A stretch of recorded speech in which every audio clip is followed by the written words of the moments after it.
A frigid morning here across the state. Temperatures below zero, starting a thaw, but I'm already tracking our next chance for snow. That's in your Storm Team 8 forecast. Plus, an arrest nearly 5 years later. Police have a suspect in custody in connection to 2 pipe bombs planted on Capitol Hill. Baristas pushing back this afternoon. Local Starbucks workers join a national strike where they walked off the job in the metro. And introducing Griff III, the next live mascot for the Drake Bulldogs, is introduced, and he's already got the paw print of approval from his predecessor. KCCI 8 News at noon starts now. Hey, thanks for joining us on this Thursday afternoon. Iowa is in the midst of a deep freeze. We are looking live over a frosty downtown Des Moines. You can see it right there at the bottom of your screen. The temperature, is that 9? Is that 5? Well, the temperature feels like -7. I need better contacts this afternoon.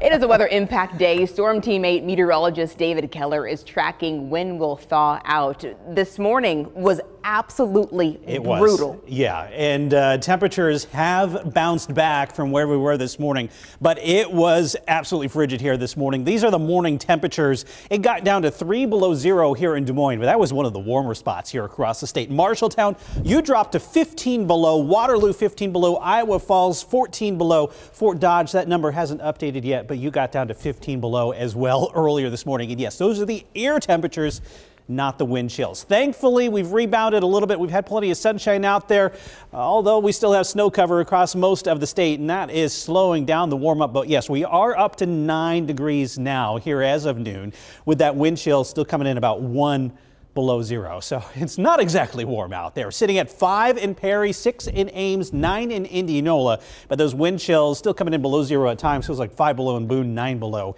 in Carroll. Working through the rest of the afternoon, our temperatures get back up to about 17 degrees, so it's going to stay very cold all day long, but better than those below zero temperatures we were talking about earlier this morning. We try to thaw a little bit tomorrow, but we're already tracking our next chance for snow. That's coming in by this weekend. We'll show you that here in just a few minutes, Jody. It's like a 1-2 punch, David. Thank you. Well, those negative temperatures combined with blowing and drifting snow are continuing to create really slippery road conditions throughout the state. This 511 map here shows us where the areas of concern are right now. Most of the metro area here in green, that means things are seasonal. But when you look at these blue areas, that means the roads are partially covered with ice or snow. Any blue line with dashes means it's partially covered with ice. KCCI 8 News at 4 starts right now. First, in our top stories at 4:30, Ankeny police need your help finding this 16-year-old Jayla Rodriguez. They say she has not checked in with her guardian since last Wednesday. Very fancy. KCCI News at 5. KCCI 8 News at 5 is coming up next. And there could be changes to how social studies is taught in Iowa schools, Laura. That is right. We take a look at what education leaders are considering. KCCI 8 News at 5 starts now. Not quite as cold tonight as a thaw moves in for Friday, but it doesn't last long with more snow on the weekend. How much could fall in your Storm Team 8 forecast?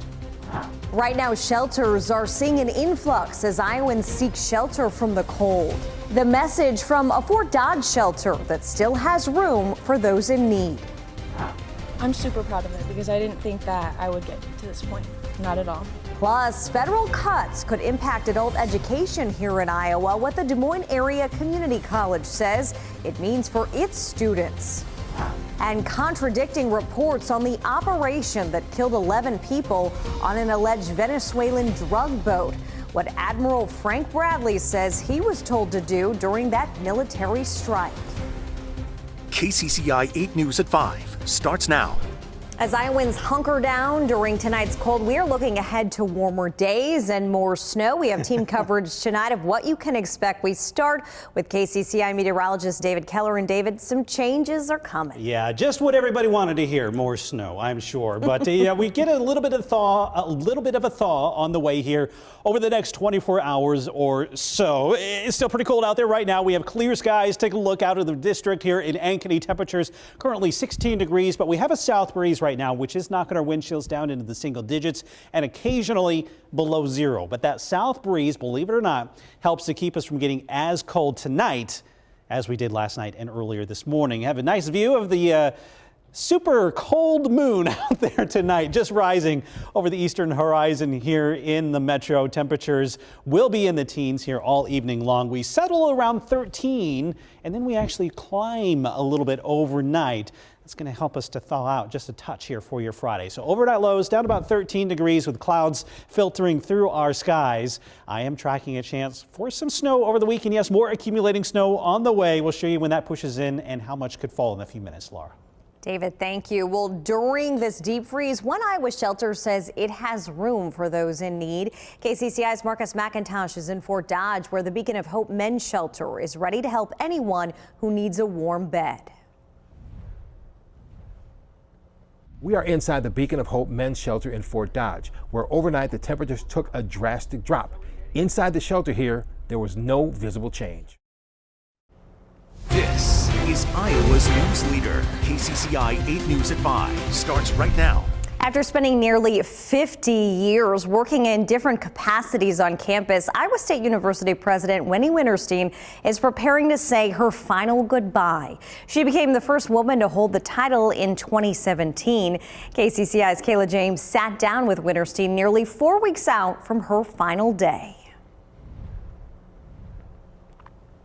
Iowa State University President Wendy Winterstein is in her last few weeks here at Baird Chair Hall. We sat down and spoke with her about her accomplishments and her fondest memories.